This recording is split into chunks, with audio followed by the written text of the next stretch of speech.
What is a trade quota and how does it work? Imagine a country wanting to control how many foreign goods flood its markets. That's where trade quotas come into play. They are limits set by governments on how much of a specific product can be imported within a certain time frame.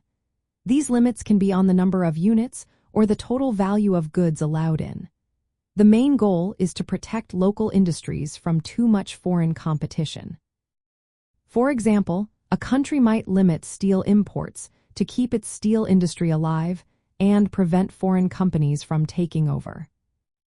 When a trade quota is in place, foreign producers can only sell up to the quota amount. This means fewer imports than would happen in free trade. Because of this, the supply of the product in the domestic market drops. With less supply, the price of the good usually goes up. Domestic producers benefit because they can sell more at higher prices. But consumers often face higher costs and fewer choices, which can make buying the product more expensive overall. Trade quotas also cause a market shortage. Domestic demand stays the same or increases, but because imports are limited, the total supply is less than what would be available without restrictions. This causes prices to rise further. Domestic producers see their sales grow, which increases their profits. However, consumers lose because they pay more and have fewer options. This situation creates what is called a deadweight loss, meaning the market is less efficient because resources are not allocated in the best way. There are different types of quotas. Absolute quotas set a fixed limit on the number of goods allowed to be imported. For example, a country might only allow 1 million units of a product each year. Tariff rate quotas combine limits with tariffs. They let a certain amount of goods enter at a lower tariff rate, and anything beyond that gets hit with higher tariffs.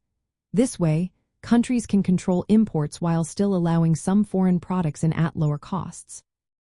Countries often use quotas to protect industries that are new or struggling, like agriculture or manufacturing.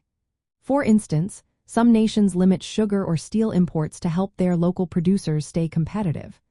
But while quotas help domestic industries, they can also cause problems. Prices go up for consumers, and other countries might retaliate by placing their own restrictions. This can lead to trade disputes and less trade overall.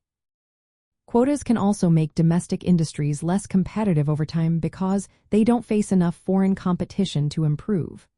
Sometimes, jobs in industries that relying on imported inputs might be lost if prices for those inputs go up. Overall, trade quotas are tools used to control imports, protect local businesses, and influence market conditions, but they come with trade-offs that affect the entire economy.